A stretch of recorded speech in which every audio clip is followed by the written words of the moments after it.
같이 기도하심으로 수요 저녁 예배를 영상으로 함께 시작하겠습니다. 기도하시겠습니다. 하나님 아버지 감사합니다. 오늘 추석 연휴 마지막입니다. 오늘 또 우리가 함께 모여서 예배 드리지 못함이 마음이 아프지만 그러나 우리가 주의 말씀을 사모하고 우리의 믿음이 이럴 때일수록 더욱더 담대하니 우리가 이 영상 앞에 서서 게으르지 않고 주님 앞에 예배합니다. 하나님, 이 시기에 정말 우리의 믿음을 한번 점검하는 그러한 시간이 되게 하여 주시옵소서. 내게 남에 보이려고 교회에 다니는 것인지 정말 내가 예수 그리스도로 말미암아 영생을 얻어서 그 감사와 그 기쁨으로 내가 주님 앞에 예배의 자리에 서는지 아버지, 다른 사람이 보지 않을 때 우리가 가정에서 예배를 드릴 때 우리의 마음을 한번 살펴볼 수 있는 그러한 계기가 되고 우리의 믿음을 시험하는 그러한 계기가 되는 이 시기가 되게 도와주시옵소서.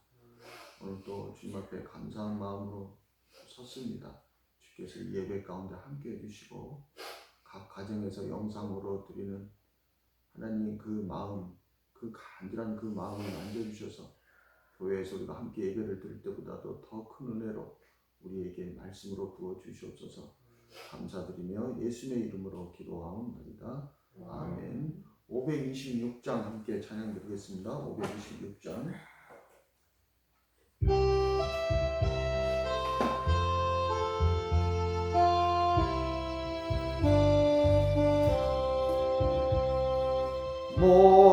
목마른 자들아 다 이리 오라. 이곳에 좋은 샘 흐르도다.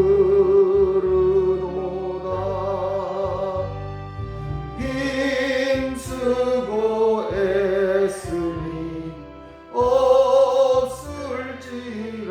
없을지라도 이 샘에 오면 안하시겠네. 이 샘에 손눈물 강같이 흘러 온 천하 만국에 다 통하네. 빈부나 귀천에 분별이 없이 다 와서 쉬고 또 마시겠네. 생명수 샘물을 마신 자마다 목 다시 마르지 아니하고 속에서 솟아나 생수가 되어 영원히 솟아 늘 그성하리. 이 샘의 이름은 생명의 샘물. 저수정빛같이 늘 맑도다. 어린 양 보좌가 근원이 되어 생명수 샘이 늘 그치지 않네.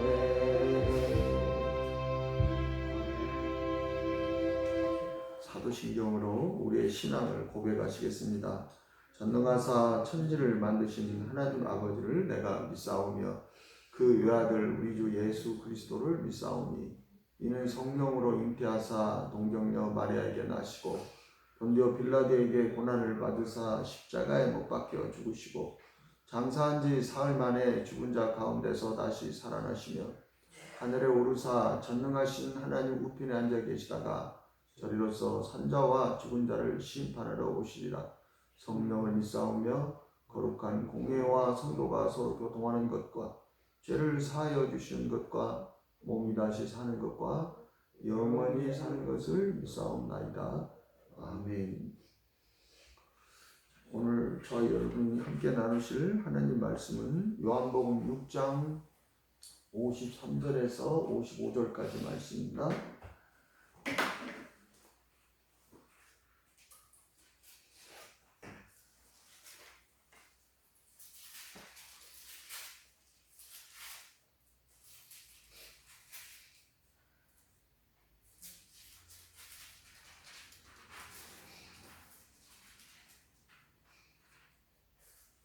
요한복음 6장 53절에서 55절까지 말씀을 함께 봉독하시겠습니다. 예수께서 이르시되 내가 진실로 진실로 너희에게 이르노니 인자의 살을 먹지 아니하고 인자의 피를 마시지 아니하면 너희 속에 생명이 없느니라. 내 살을 먹고 내 피를 마시는 자는 영생을 가졌고 마지막 날에 내가 그를 다시 살리리니 내 살은 참된 양식이요 내 피는 참된 음료로다. 아멘. 기도하겠습니다. 하나님 아버지 감사합니다. 오늘 또 주님께서 우리에게 주시는 그 생명의 말씀을 듣기를 원합니다. 성령께서 함께 해주셔서 이 말씀이 우리의 마음에 잘 새겨지게 하시고 그래서 우리에게 주신 그 생명의 양식을 날마다 먹음으로 우리의 영혼이 건강해지고 우리의 영혼에서 그 생명의 열매를 맺음으로 그 열매로 말미암아 마지막 날에 다시 우리 모두가 살아나는 저희가 될 수 있도록 말씀으로 깨우쳐 주시고 가르쳐 주시옵소서.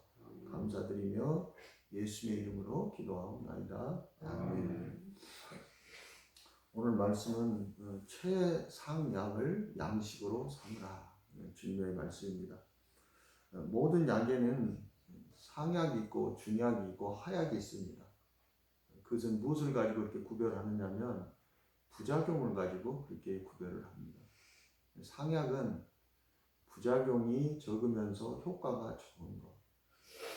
그 다음에 하약은 부작용이 아주 심한 것. 그리고 효과는 국한되어 있지만 부작용이 아주 심한 것. 그 다음에 중약은 그 중간입니다. 그러니까 효과도 좀 있지만 부작용도 좀 있는 것. 이렇게 해서 상약, 중약, 하약 이렇게 가르는데 우리가 잘 알고 있는 한약을 예로 들면 상약에 속한 것이 인삼과 녹용과 같은 것들. 이런 것들은 약효가 아주 좋으면서 부작용은 적어요. 대부분 보면 약효가 좋으면 부작용이 심하기 마련이거든요. 근데 이 인삼과 녹용은 효과는 좋으면서 부작용은 적은 것입니다. 그래서 이것을 한방에서는 상약이라고 부르고, 그다음에 중약은 약효가 뭐 아주 뛰어나게 좋은 건 아닌데 약효가 있으면서 그다음에 부작용도 약간 있는 것, 이런 것들입니다. 이런 것들이 이제 대표적인 것들이 우리가 흔히 많이 쓰고 있는 약재들이에요. 그 중에 우리가 잘 알고 있는 당귀나 감초나 이런 것들이 중약에 해당돼요. 녹용과 삼삼만큼의 약효는 있지 않지만 그러나 이것도 약효가 있고, 또 이것이 녹용과 삼삼만큼의 부작용은 더 하지만 그러나 이것도 약으로 쓸만하다, 이런 이야기입니다. 그 다음에 하약은 뭐냐면 부작용이 굉장히 강한 거예요. 심한 거예요. 그렇지만 어쩔 수 없이 사람을 살려야 할 때 부작용이 있음에도 불구하고 써야 되는 약이 바로 하약이죠. 이게 이제 부자와 천남성 같은 경우가 바로 이런 독성이 있는 이러한 약재들, 이런 것들이 하약입니다. 그리고 이렇게 상약 위에 아주 최상약이라는 것이 있어요. 이 최상약은 어떤 거겠어요? 부작용이 전혀 없는 것. 이것을 최상약이라고 불러요. 그리고 우리의 생명을 살리는 것. 그래서 이 최상약만을 우리가 양식으로 삼습니다. 양식은 뭐예요? 매일 하루 3끼 먹여야 되는 것이 양식이잖아요. 그러면 부작용이 없어야 되잖아요. 무엇보다 중요한 것은 부작용이 없어야 돼. 그래야 하루 세 끼 매일 이 양식으로 삼을 수 있잖아요. 그래서 최상약은 부작용이 없는 거. 그래서 우리가 하루에 세 끼 매일 먹어도 부작용이 없고, 그걸 먹어야 우리의 몸이 튼튼해지고 우리의 몸이 건강해지는 거. 이걸 최상약이라고 하는데, 이것이 최상약이 우리에게 쓰이는 그 양식이 무엇이냐? 그게 이제 우리가 먹는 밥과 물로 우리가 먹는 거예요. 그러니까 우리는 이 밥과 물이 흔하니까, 우리가 늘상 먹으니까 귀한 것인 줄 모르지만, 우리가 만약 이 밥과 물이 없어가지고 상약인 인삼이나 녹용을 우리가 먹고 살아야 된다고 해보세요. 그러면 몇 끼 못 먹어서 우리 몸은 바로 부작용이 생깁니다. 열이 생기고 이렇게 해요. 그죠? 다른 것은 양식으로 삼을 수 없는, 오직 부작용이 없는 최상약만을 양식으로 삼을 수 있는데, 그래서 가장 좋은 보약이 옛날 사람들이 밥이다라고 그렇게 이야기했잖아요. 이 가장 좋은 보약이 밥과 물이다. 그게 최상약이다. 부작용이 없다. 부작용이 없으면서 우리의 몸을 건강하게 해주고 우리의 몸을 튼튼하게 해준다. 그래서 이 최상약을 양식으로 삼게 되는 것입니다. 하나님의 말씀도, 성경이 우리에게 우리의 육체와 영혼의 생명이 되는 약이라고 그렇게 이야기합니다. 잠언 4장 20절에서 23절에 내 아들아 내 말에 주의하며 내가 말하는 것에 내 귀를 기울이라. 그것을 내 눈에서 떠나게 하지 말며 네 마음속에 지키라. 하나님의 말씀을 이야기하는 것이거든요. 그것은 얻는 자에게 생명이 되며, 이게 하나님의 말씀을 얻는 자에게는 그게 하나님의 말씀이 지혜죠. 그게 생명이 되며 그의 온 육체의 건강이 됩니다. 하나님의 말씀이 우리의 온 육체를 건강하게 만듭니다. 그렇죠? 하나님의 말씀에 보면 부정한 음식과 정한 음식 이런 것들을 다 구별해서 이것은 먹고 이것은 먹지 마라 다 이렇게 하잖아요. 그런 것들이 다 우리의 온 몸을 건강하게 하기 위해서 그러는 거예요. 모든 지킬 만한 것 중에 더욱 네 마음을 지키라. 생명의 근원이 이에서 나니라. 그래서 모든 생명이 마음에서 나오는데, 이 마음을 건강하게 하고 우리의 온 몸을 건강하게 하는 것이 무엇이냐? 그게 하나님의 지혜인 하나님의 말씀이다. 그래서 이 말씀을 너희가 먹고 잘 지켜라 라고 이야기를 하는 것입니다. 자, 그러면 이 하나님의 말씀 중에서도 이 하나님의 말씀이 우리에게 약인데, 우리의 생명을 살리고 우리의 생명을 건강하게 지켜주는 약인데, 그러면 이 하나님의 말씀도 모든 약에는 상약, 중약, 하약, 최상약이 있듯이 하나님의 말씀에도 이렇게 하약이 있고 중약이 있고 상약이 있고 최상약이 있어요. 그러면 우리의 영혼은 하나님의 말씀을 먹어야 우리의 영혼이 살거든요. 그죠? 우리의 영혼은 우리의 몸도 건강할 뿐만 아니라, 하나님의 말씀은 우리의 온 몸을 건강하게 할 뿐만 아니라 우리의 영혼도 건강하게 만드는 것이 하나님의 말씀이에요. 그러니까 우리의 영혼이 건강하려면 우리가 밥과 물로 가지고는 해결이 안 돼요. 그것은 우리의 육체를 건강하게 해주는 것이지 영혼을 건강하게 해주는 것은 아니에요. 그러니까 우리의 영혼을 건강하게 하려면 우리도 매일 우리의 영혼의 양식을 먹어야 되는데, 우리의 영혼에 우리가 매일 양식으로 먹을 수 있는 것도 하나님 말씀 중에서 최상약만을 우리가 우리의 영혼을 위해서 양식으로 삼을 수 있는 거예요. 자, 하나님의 말씀도 최상약이 있고 하약이 있다. 그것을 기억하시기를 바랍니다. 자, 하나님의 말씀 중에서는 하나님께서 병을 고쳐주시겠다는 약속의 말씀도 있고, 그죠? 그 다음에 땅에 복을 주시겠다는 그러한 재물에 관한 그러한 말씀도 있고, 또 하나님의 말씀 중에는 이제 신약에 와서는 영생을 얻게 해주겠다라는 그 말씀도 있어요.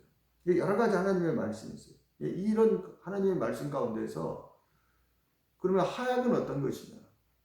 그 하약은 육체에 속한 거예요. 육체에 속한 거. 그래서 육체에 속한 것이 뭐예요? 땅에 관한 복. 이것이 하약이에요. 그것은 육체에게는 유익하나 영혼에게는 부작용이 있어요. 부작용이 아주 심해요. 땅에 관한 복, 특히 재물에 관한 하나님의 말씀은 육체는 유익하나 그러나 영이요 생명에는 아주 부작용이 심한 것이다. 그래서 이 재물에 관한 하나님의 말씀은 하약이다. 그러면 대부분 한약에서 하약을 쓸 때는 어떻게 써요? 사전에 그 독성을 제거하고 쓴단 말이에요. 이것을 법제한다고 이야기하는데 부자나 천남성을 약재로 쓸 때는 사전에 그 독성을 제거하는 전처리 과정을 거친 다음에 그 약으로 써야 사람이 죽지 않아요. 그런 것처럼 하나님의 재물에 관한 그 말씀도 우리의 몸에는 유익하나, 땅의 복에 관한 말씀이 우리의 몸에는 유익하나 그것이 우리의 영혼에는 독이 되기 때문에 그 독성을 제거하고 그 말씀을 우리가 먹어야 된다. 필요할 때 그렇게 이야기를 하는 거예요. 자, 이것이 영에는 부작용이 심하다는 것을 신명기 31장 20절에서 하나님께서 이미 모세를 통해서 이스라엘 백성들에게 말씀을 하셨어요. 내가 그들의 조상들에게 맹세한 바 젖과 꿀이 흐르는 땅으로 그들을 인도하여 드린 후에 그들이 먹어 배부르고 살찌면 이제 그들이 잘 먹고 잘 살게 되면 돌이켜 다른 신들을 섬기며 나를 멸시하여 내 언약을 어기리니. 하나님이 분명히 말씀하십니다. 내가 그들을 가나안 땅으로 내가 데리고 갈 것이다. 그리고 그들이 그 젖과 꿀이 흐르는 그 땅에서 그들이 정말 그들의 육체는 풍성하게 배부르게 마음껏 먹고 살 것이다. 그러나 그때 그 영혼에 부작용이 생긴다는 거예요. 그들이 먹고 배부르면 하나님을 버릴 것이다. 다른 신들을 섬기며 나를 멸시할 것이다. 너희가 이것을 기억하라. 이게 이제 하나님께서 사전에 그 독성을 제거하고 주시는 말씀입니다.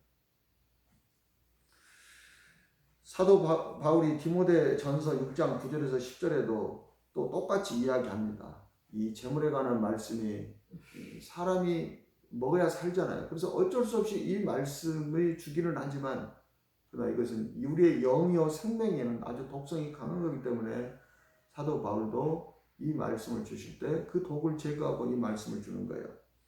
디모데전서 6장 9절에서 10절 부활이 아는 자들은 시험과 올무와 여러 가지 어리석고 해로운 욕심에 떨어지나니 곧 사람으로 파멸과 멸망에 빠지게 하는 것이라. 이게 지금 독이라는 거예요. 너희가 부하려 하면 너희가 부자가 되면 너희 육체는 유익하나 그러나 너희 영혼은 파멸과 멸망에 빠지게 되는 것이다. 이렇게. 돈을 사랑함이 일만하게 뿌리가 되나니 이것을 탐내는 자들은 미혹을 받아 믿음에서 떠나 많은 근심으로써 자기를 찔렀도다. 이게 이제 하나님의 말씀 중에서 재물에 관한 것, 땅의 복에 관한 것에 대한 부작용, 그것이 하약이라고 그랬죠. 이건 어쩔 수 없게 쓰는 것입니다. 지금 그것을 이 말씀을 주면서 그런 부작용이 있다라는 것을, 너희 영혼에는 부작용이 있다는 것을, 너희 영혼을 파멸에 이르게 한다는 것을 지금 가르쳐주고 있는 거예요. 이게 지금 그 부작용을 제거하는. 그러므로 너희는 재물을 사랑해서는 안 된다라는 거죠. 너희는 부활해서는 안 된다는 거예요. 살리는 것은 영이니 육은 무익하니라. 그 무익한 육을 위해서 그 하약을 너희가 계속해서 쓰거나 의지하면 결국에는 너희 영혼은 결국에는 멸망하고 만다. 그런 이야기. 파멸과 멸망에 빠지고 만다. 그런 이야기. 그러므로 이 하약은 필요할 때 한 번만 딱 쓰고 말해야 되지. 계속 이것을 붙잡고 있거나 이 하약을 의지해서 양식으로 삼고 있으면 안 된다. 결국에는 너희 영혼은 멸망에 이르게 된다. 그런 이야기예요. 그러한 예가 마가복음 10장 17절에서부터 쭉 나오죠. 재물이 많은 사람이 영생을 얻으러 옵니다. 근데 그가 영생을 얻지 못하는 것이 무엇 때문에 그랬어요? 재물을 포기하지 못해서 그런 거죠. 그죠? 이 하약을 끊지 못해서. 이 하약은 마치 마약과 같은 거예요. 우리 육체의 마약과 같은 거예요.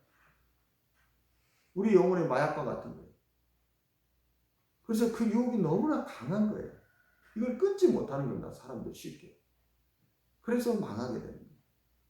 그 재물이 많은 사람이 영생을 얻으러 왔는데 예수님께서 네가 영생을 얻으려면 그 하약을 끊고 너는 나를 따라야 된다. 예수님께서 이렇게 말씀하시거든요. 근데 그 하약을 의지해서 살아왔던 이 재물이 많은 사람은 그것이 자기를 파멸과 멸망에 이르게 하는 줄 모르고 그 약 때문에, 그 하약 때문에 예수님을 따르지 못한 결과가 되는 거예요.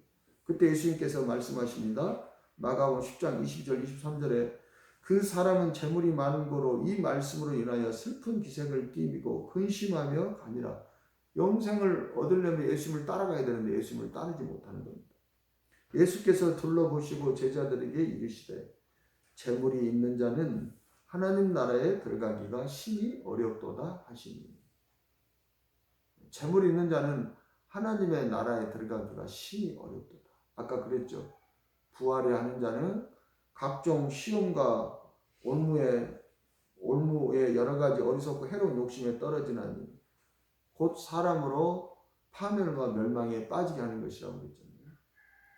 돈을 사랑함이 일만하게 뿌리가 되는 이것을 탐내는 자들은 미혹을 받아 믿음에서 떠나 많은 근심으로써 자기를 찔렀다고 이야기하잖아요. 오늘 이 재물이 많은 사람이 슬픈 기색을 띠고 근심하며 돌아가고 있지 않습니까?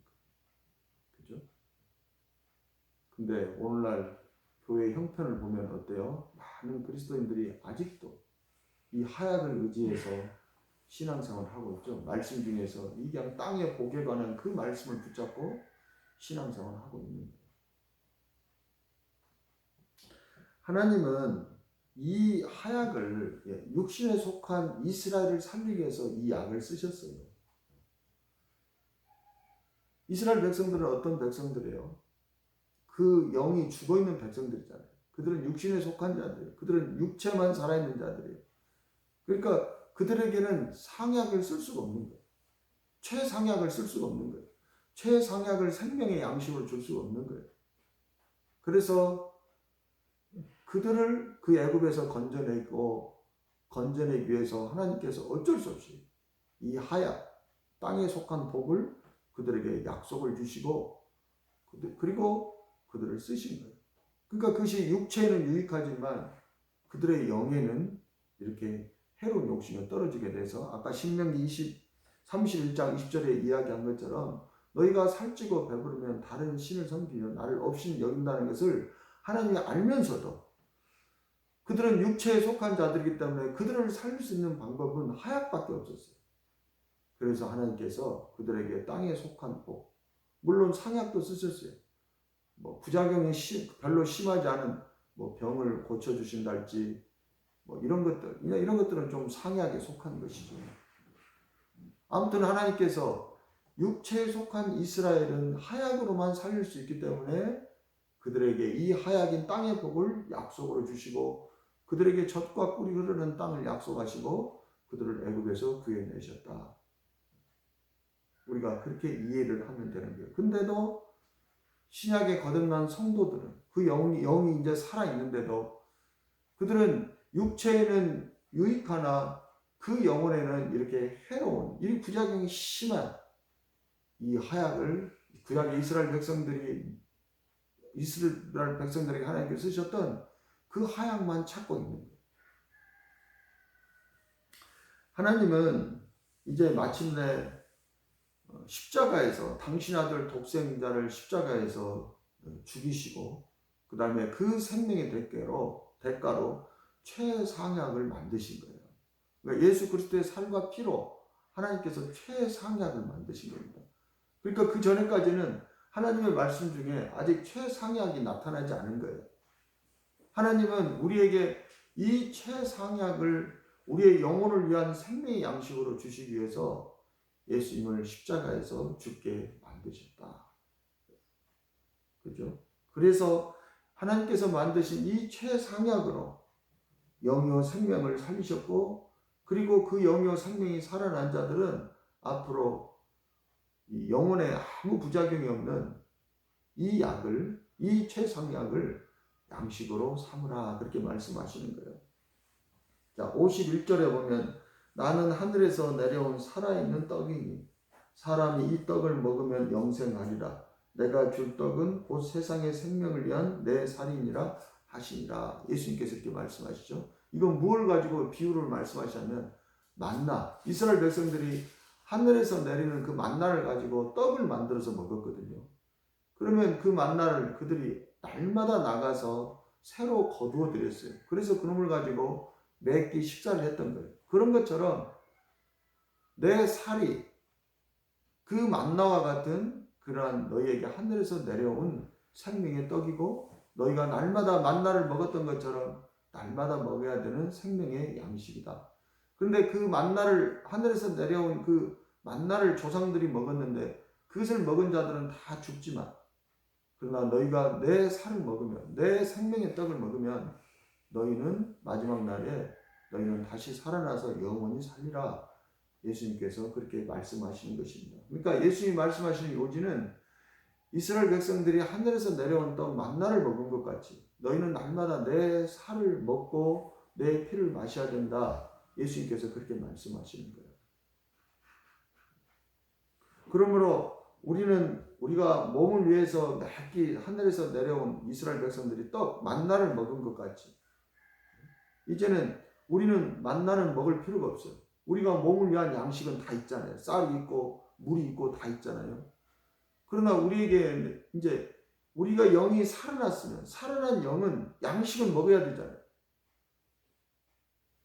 죽은 것은 먹을 수가 없어요. 우리 죽은 사람 앞에 아무리 제사상을 차려나 봐요. 죽은 사람이 어떻게 그 제사상에 음식을 먹습니까? 그건 미련한 거 아니에요, 그거? 참 이해가 안 가요. 세상에 그 똑똑하다는 사람들이 죽은 사람은 음식을 먹을 수 없는지를 모를까요? 그런데 왜 그 음식을 차리냐고. 이 음식은 산 몸에만 먹을 수 있듯이 영혼에 대한 양식도 마찬가지입니다. 영혼에 대한 양식도 영원히 살아난 자들은 반드시 영혼의 양식을 먹어야 돼요. 만약 내가 영원히 살아났는데 영혼의 양식을 먹지 않으면 그 영혼이 어떻게 돼요? 죽겠죠. 그죠? 그러니까 하나님께서 이스라엘 백성들에게 영혼의 양식인 최상약을 주실 수가 없었어요. 그들의 영이 아직 살아나지 않은 그들은 육체에 속한 거기 때문에. 그래서 그들에게 육체의 달콤한 그 땅의 복, 그 몸에 좋은 땅의 복, 재물 이런 것들은 몸에 좋잖아요. 그는 돈 있으면 마음껏 먹고 병이 나면 고치고 뭐 이렇게 할 수 있으니까. 그래서 그것으로 그들을 살렸던 거예요. 그러나 그것이 영혼에는 부작용이 컸던 거죠. 근데 이제 하나님께서 마침내 십자가에서 우리의 영혼을 살리시고 우리의 영혼의 양식으로 삼게 하기 위해서 자기의 독생자를 사람의 몸을 입혀서 세상에 보내시고 십자가에서 찢기신 그 살과 흘리신 그 피로 우리의 영혼을 살리시고 우리의 영혼의 생명의 양식을 삼게 하시는 그 최상약을 만드시고 이것을 양식으로 삼으라고 그렇게 말씀하시는 것입니다.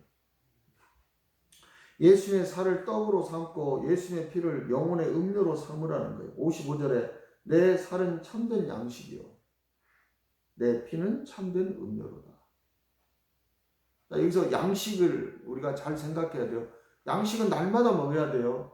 몇 끼 먹어야 돼요. 하루 3끼 날마다 먹어야 되는 것이 양식이고 음료예요.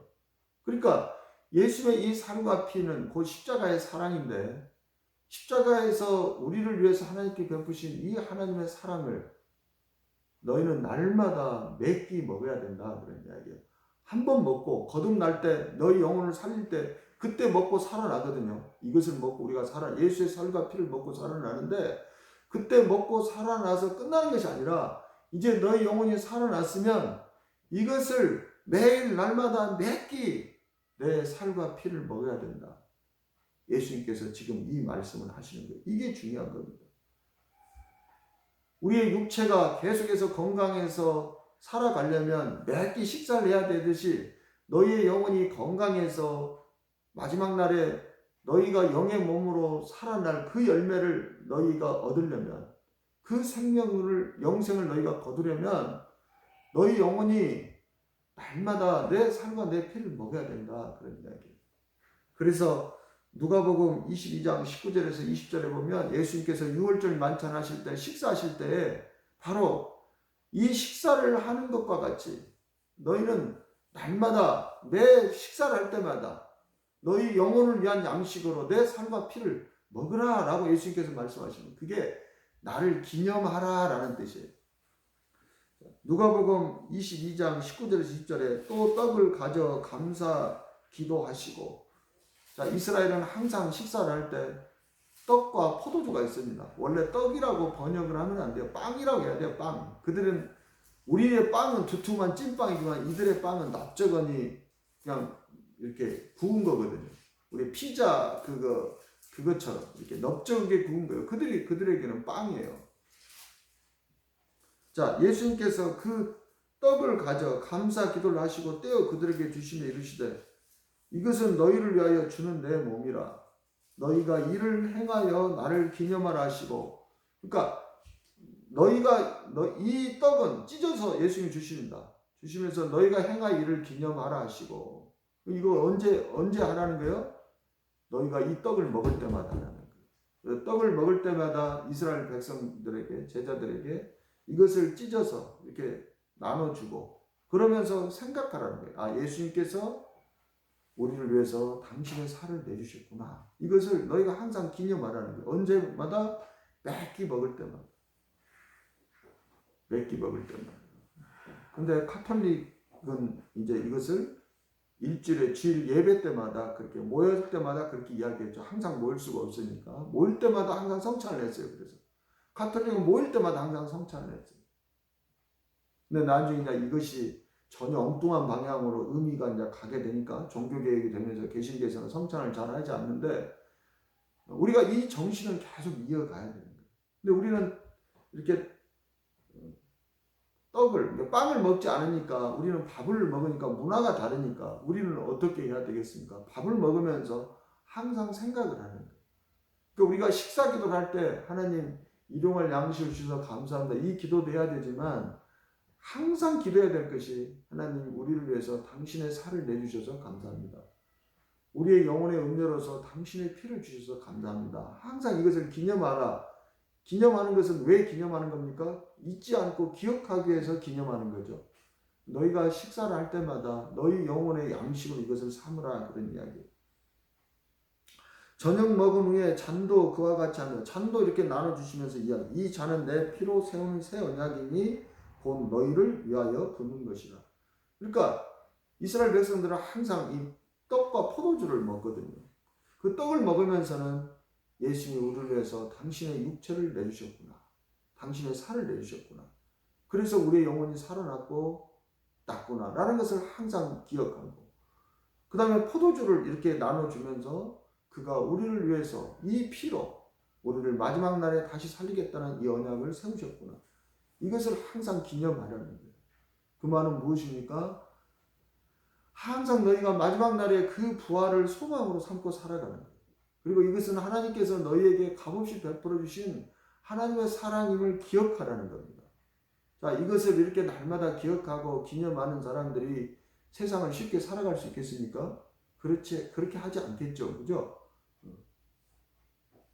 내가 값없이 죄사함을 받고 멸망할 수밖에 없는 내가 하나님의 이 무조건적인 사랑으로 내가 영생을 얻고 천국에 들어갈 그러한 상속자로 하나님께서 나를 삼아주시고 내가 하나님의 자녀가 됐고 그리스도로 옷 입혀준 것을 매 밥을 먹을 때마다 그것을 기억하고 기념하는 사람들이 함부로 살아갈 수 있겠냐고요.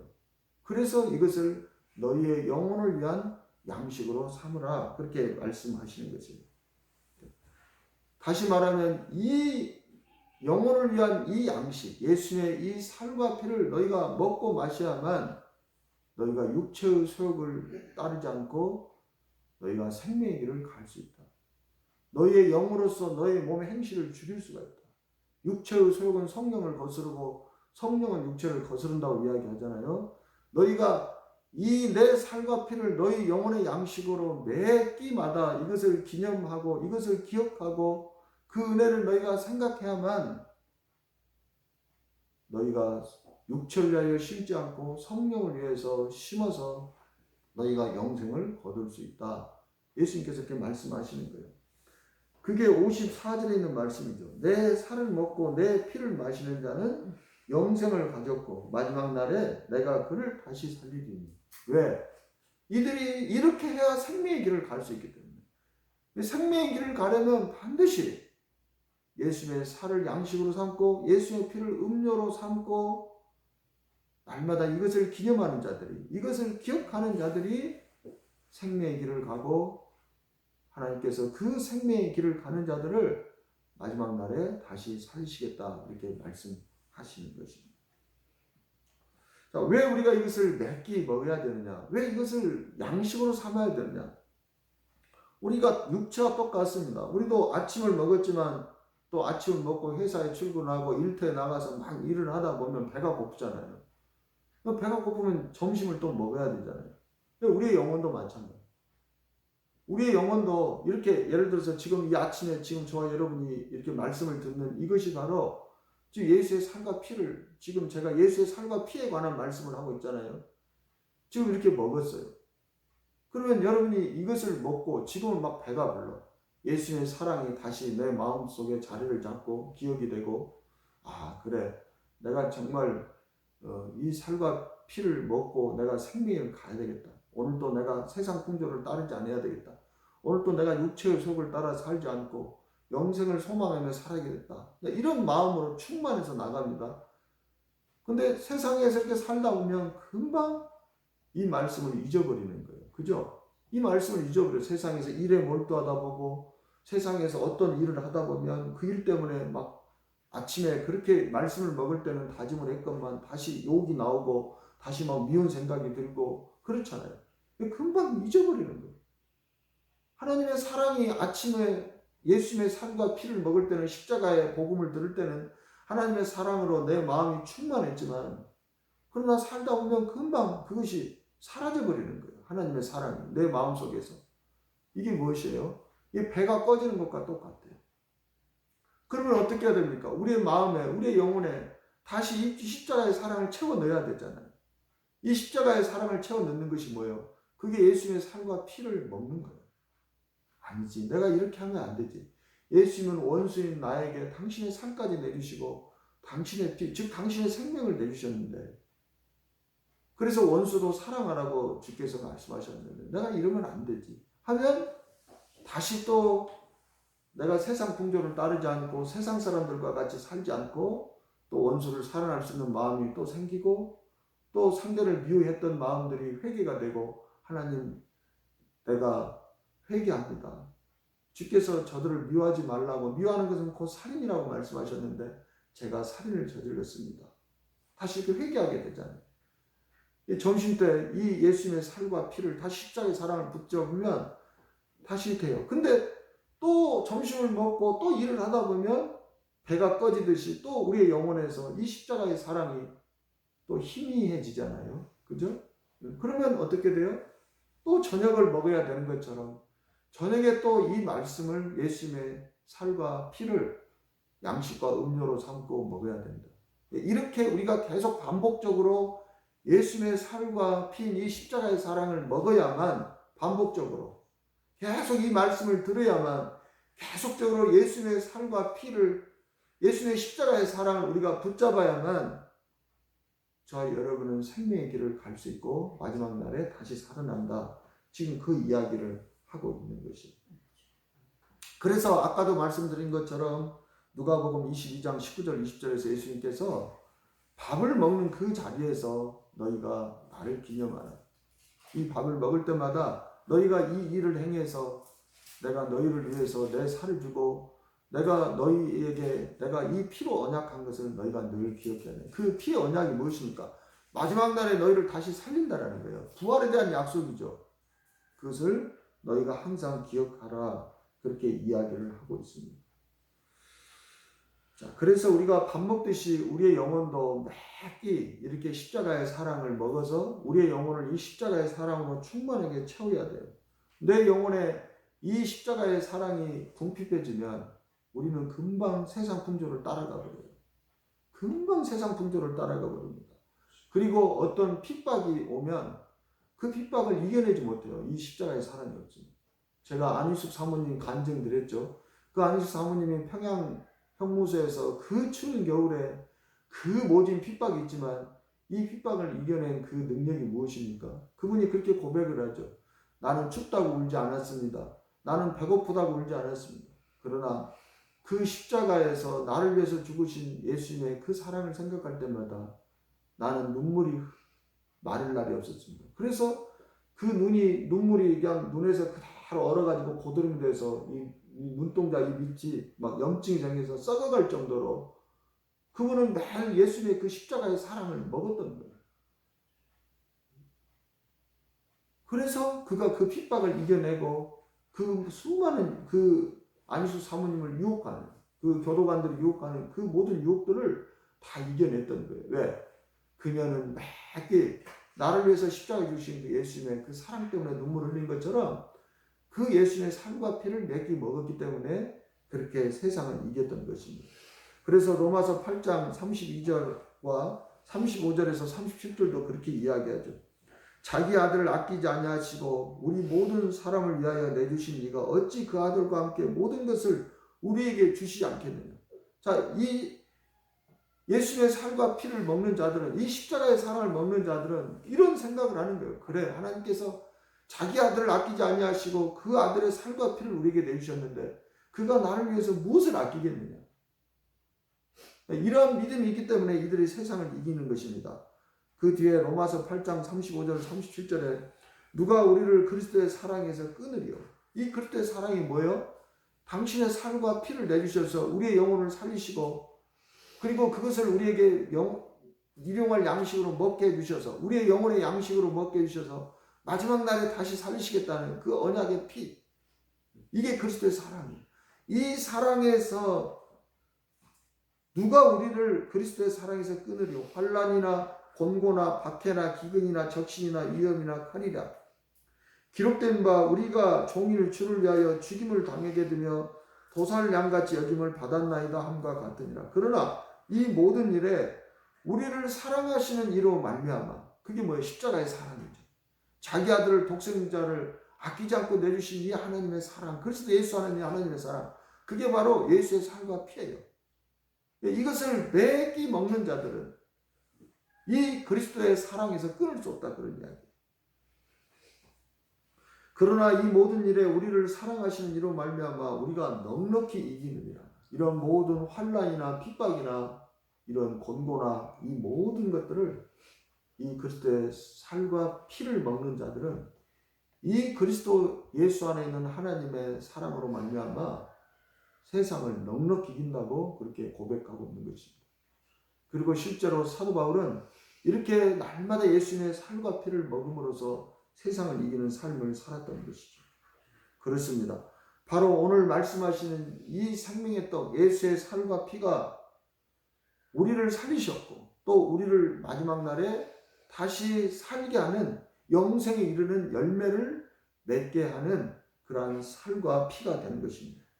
저와 여러분이 영생나무인 그 포도나무가 예수인 영생나무에 대한 비유거든요. 우리가 영생나무의 가지로 된 것도 예수의 이 살과 피 때문이요.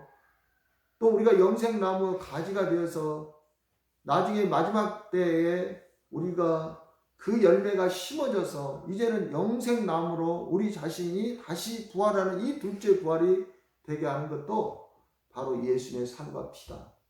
제가 지난 주일에 말씀드렸잖아요. 첫째 부활은 영생이신 나무의 가지로 붙어드는 거예요. 이게 첫째 부활이고, 그 다음에 둘째 부활은 뭐예요? 그 가지의 열매가 이 알곡이 땅에 심겨져서, 이게 사람이 죽음이죠. 심겨진 다음에 이제는 가지로 나는 것이 아니라 그 영생의 나무와 똑같은 모양인 포도나무로 이 씨가 다시 살아나는 거, 포도나무로 살아나는 거예요. 그게 그리스도께서 부활하신 그리스도의 그 영광의 몸의 형체같이 우리가 변화되는 것, 그게 둘째 부활이라고 했잖아요. 그래서 둘째 부활이 이르려면 반드시 영생나무에 접붙여진 가지에 열매가 맺혀져야 된다. 근데 그 열매는 어떻게 맺혀져요? 가지의 열매는 날마다 영생나무에서 공급해주는 살과 피를 먹어야만 영생나무에 접붙여진 가지에서 영생나무의 생명이 열매가 맺게 되는 것이죠. 그 열매가 맺게 되니까 그 열매가 땅에 떨어져서, 즉 죽어서 나중에 때가 되면, 봄이 되면, 즉 예수님께서 다시 오실 그때가 되면 그 열매가 포도나무로, 이 원래 내가 공급받았던 그 영생나무와 똑같은 나무로 저 여러분이 살아나게 된다. 이게 마지막 때 그와 같은 영광의 몸의 형체로 부활된다는 그 말씀입니다. 그러니까 접붙여진 가지는 무엇을 먹여야 돼요? 영생나무에서 공급해주는 영생나무의 살과 피. 즉 살은 영양분이고 피는 물에 해당되는 거예요. 즉 양식과 음료, 영생나무로부터 양식과 음료를 가지가 먹어야만 마지막 날에 영생나무와 같은 영광의 몸으로 부활하는 둘째 부활에 이를 수 있는 것이다. 그래서 오늘 본문 54절이 그렇게 말씀하고 있는 것입니다. 바로 이러한 예수의 삶과 피의 능력 때문에 사도 바울은 십자가만을 자기는 자랑한다고 이야기합니다. 십자가만을 자랑한다. 이 세상에 많은 것들이 있지만 이 세상에서 오직 자랑할 것은 이 십자가밖에 없는 것이다. 그렇게 이야기를 하는 거예요. 갈라디아서 6장 14절에 그러나 내게는 우리 주 예수 그리스도의 십자가 외에는 자랑할 것이 없다. 그리고 고린도전서 2장 2절에서도 내가 이 십자가만을 전한다.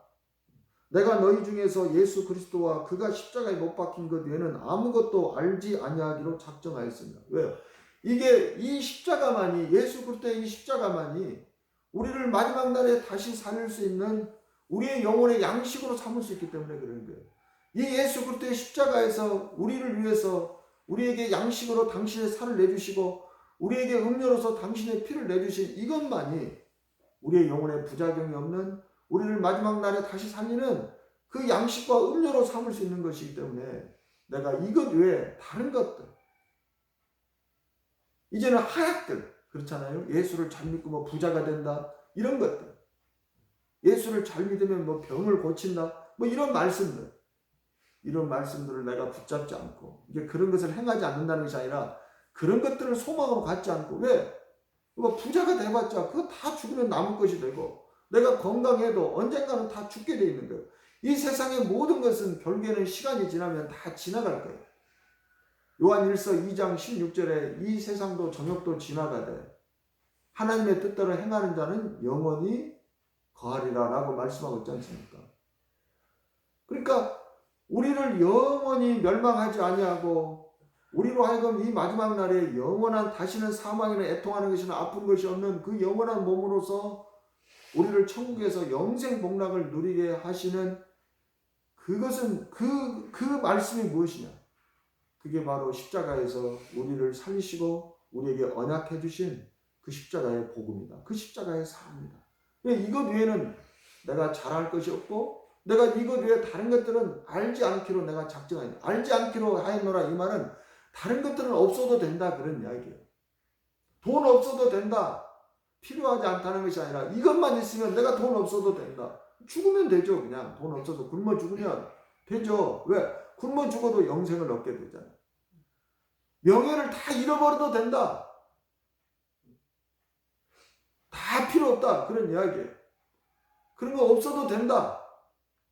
그래서 내가 풍부나 공핍이나 배고픔이나 배부름에 처할 줄 아는 일체의 비결을 배웠다고 사도 바울이 그렇게 이야기하는 것입니다. 내가 잘할 것은 이 십자가밖에 없다. 이 십자가만 내가 붙잡고 있으면, 이 예수의 살과 피만을 내가 그걸 붙잡고 날마다 그렇게 생명의 길을 간다면 나는 마지막 날에 영생의 몸으로 나는 다시 살아날 수 있는 이 최상약만, 이 십자가만 내가 알기로 나는 작정했다라고 그렇게 고백을 하고 있는 것입니다. 그리고 정말 그는 그 십자가만을 붙잡고 그 마지막 날에 다시 살린다는 그 부활을 향해서 이 예수의 살과 피를 먹고 그는 달려갔던 거예요. 그의 영혼은 날마다 이 예수의 살과 피를 먹고 이 십자가의 사랑을 먹고 마지막에 그 부활을 향해서 달려갔던 거예요. 그게 빌립보서 3장 10절에서도 14절까지 있는 말씀이죠. 거기에 10절, 11절에 사도 바울이 이렇게 이야기합니다. 내가 그리스도와 그 부활의 권능과 그 고난에 참여함을 알고자 하여 그의 죽으심을 본받아 어떻게 쓰든지 죽은 자 가운데서 부활에 이르려 하노니. 자, 그의 죽으심을 본받는다는 것이 뭐예요? 그분의 살과 피를 양식으로 삼는다. 그분의 십자가의 사랑을 내 영혼의 양식으로 삼고 달려가는 거예요. 왜? 어떻게 쓰든지 죽은 자 가운데서 부활에 이르려 하기 때문에. 내가 그리스도를 본받는다. 그가 그리스도께서 자기의 살과 피를 내주신 것처럼 나도 내 살과 피를 다른 사람들에게 내주는, 그게 그리스도를 본받는 거죠. 그게 마지막 날에 나를 부활에 이르게 하는 내 생명의 양식으로 삼고 나는 그렇게 달려간다. 그렇게 이야기를 하고 있는 것입니다. 그래서 오늘 주님께서도 내 살을 먹고 내 피를 마시는 자는 마지막 날에 내가 그를 다시 살리겠다고 54절에 말씀하시는 것입니다. 중요한 것은 무엇이냐? 오늘 말씀의 핵심은 무엇이냐면 우리가 다 예수님의 살과 피를 먹어야 된다는 걸 알아요. 근데 중요한 핵심이 뭐냐면 그걸 양식으로 삼아야 된다는 거예요. 그것을 매일, 매끼 그것을 먹어야 된다는 거예요. 너희가 그걸 먹지 않으면 너희는 금방 너희 안에 이 십자가의 사랑이 너희가 비워지면 너희는 금방 육체의 속을 따라서 세상 풍조로 따라가게 되니 너희가 그 세상을 이기고 그 육체의 속을 이기게 하는 이 십자가의 사랑이 예수의 살과 피를 먹고 너희도 자기를 부인하고 날마다 자기 십자가를 져야만 사도 바울처럼 그게 죽으심을 본받는 것이죠. 너희가 마지막 날에 다시 살아난다라고 이렇게 말씀하고 있는 것입니다. 자, 그래서 마지막 날에 다시 살아나는 자는 바로 이 양식을 먹는 자들, 예수의 살을 양식으로 삼고 예수의 피를 음료로 삼는 자들이 마지막 날에 다시 살아나는 거예요. 왜? 이런 자들만이 자기를 부인하고 십자가를 지고 생명의 길을 갈 수 있기 때문에 이것을 먹는 자들만이 생명의 길을 갈 수 있기 때문에 이것을 양식으로 삼는 자들만이 마지막 날에 다시 살아나는 것이다. 그것이 중요한 거예요. 그런데 아직도 많은 성도들이 이 최상향을 양식으로 삼지 않고 육체에 속한 이스라엘에게 하나님께서 그들을 살리게 해주신 그 하약, 이 세상의 복을 양식으로 삼고 살아가는 그리스도인들이 너무나 많습니다. 저 여러분이 거듭났음에도 불구하고 생명의 길을 가지 못하는 것은 예수의 살과 피인 이 최상향을 양식으로 삼지 않고 육체에 속한 이스라엘을 살리려고 하나님께서 쓰셨던 그 하약을, 그것은 육체를 위한 것, 아직도 양식으로 삼기 때문에 아직도 그 하약을 끊지 못하기 때문에 생명의 길을 가지 못하고 그 약의 부작용으로 육체의 속을 따라 가다가 결국에는 파멸과 멸망에 이르게 되는 것입니다. 그러한 그리스도인들에 대해서 사도 바울이 빌립보서 3장 18절 19절에서 이렇게 경고합니다. 내가 여러 번 너희에게 말하였거니와 이제도 눈물 흘리며 말하노니 여러 사람들이 그리스도의 십자가의 원수로 행하느니 이 십자가를 원수로 행하는 거예요. 이 십자가의 이 사랑이 이것이 너희 그리스도인들에게 양식이요 음료가 되어야 되는데 그것을 원수로 삼는 거예요. 근데 이 결과가 어떻게 되느냐? 이들이 어떤 자들이에요? 이 세상의 땅의 복을 위해서 예수를 믿는 자들이죠. 하약을 양식으로 삼고 살아가는 자들이에요. 육체는 좋으나 영혼에는 아주 큰 부작용이 있는 이 하약을 양식으로 삼고 살아가는 그리스도인들. 그들의 마침은 멸망이요 그들의 신은 배요. 그들의 신은 배라는 거예요. 그들의 마침은 멸망으로 끝난다는 것입니다. 그 영광은 그들의 부끄러움에 있고 땅의 일을 생각하는 자라. 이렇게 말씀하고 있습니다. 제가 새벽기도 때 여러 차례 말씀드린 것처럼 저와 여러분은요, 우리가 목사님 하신 말씀 또 하시네 이것도 부족한 거예요. 제가 그렇게 해봤자 뭐 일주일에 몇 번을 합니까? 오늘 성경은요, 이 십자가의 이 사랑을, 예수의 살과 피를 너희의 매끼 먹을 일용할 양식으로 삼으라. 하루에 3번 이 말씀을, 똑같은 말씀을 들어도 우리는 잊어버려요. 그렇잖아요. 저는 말씀을 전하는 저도 이렇게 새벽에는 말씀을 전하면서 그래, 이 예수의 살과 피를 붙잡아야 돼 하는데요. 조금 또 이렇게 하다 보면 그걸 잊어버리는 거예요. 그렇잖아요. 그러면 다시 점심때 되면 이 말씀을 먹어야 되는 거예요. 그러면 또 정신을 차리고 그래 이렇게 살면 안 되지. 예수님이 나를 위해서 살과 피를 내주셨는데 나도 이 살을 먹고 이 피를 먹으면 자기를 부인하고 십자가를 져야지. 생명의 길을 가야지. 그래야 내가 마지막 날에 내가 부활하는 그 영생이 이루는 열매를 내가 맺을 수 있지. 그리고 점심을 이것을 다시 복음을 이 십자가의 복음을 붙잡았는데 또 저녁 때쯤 되면 또 그게 다 내 마음속에 사라지는 거예요. 또 먹어야 되는 거예요. 매 끼 먹어야 되는 거예요. 안희숙 사모님이 평양교도소에서 매 끼 예수님의 그 사랑 때문에 예수의 이름만 나오면 눈물을 흘려서 눈물을 줄줄줄 흘렸던 거죠. 그래서 그가 그 모든 고진, 그 모든 핍박과 그 모든 환난과 그 궁핍함과 그 추위와 이 모든 것들을 이겨낸 거죠. 그리스도의 이 사랑으로 말미암아 세상을 이긴 거죠. 저 여러분도 매 양식으로 그리스도의 이 십자가의 사랑을 먹어야만 세상을 이길 수 있는 것입니다. 기도하겠습니다. 하나님 아버지 감사합니다. 우리가 마지막 날에 다시 살아나려면 생명의 길을 갈 수 있는 바로 예수님의 살을 양식으로 삼고 예수님의 피를 양식으로 삼아야 함에도 아버지 우리는 어리석어서 우리의 육체에 유익한 이 땅의 복이나 재물이나 붙잡고 살아가고 있는지 다시 한번 말씀을 통해 돌아보는 시간이 되게 하여 주시옵소서. 감사드리며 예수님의 이름으로 기도하옵나이다. 아멘. 하늘에 계신 우리 아버지여, 이름이 거룩히 여김을 받으시오며 나라의 마옵시며 뜻이 하늘에서 이루어진 것 같이 땅에서도 이루어지이다. 오늘 우리에게 일용할 양식을 주시옵고 우리가 우리에게 죄 지은 자를 사하여 준 것 같이 우리의 죄를 사하여 주시옵고 우리를 시험에 들게 하지 마시옵고 다만 악에서 구하시옵소서. 대개 나라와 권세와 영광이 아버지께 영원히 있사옵나이다. 아멘.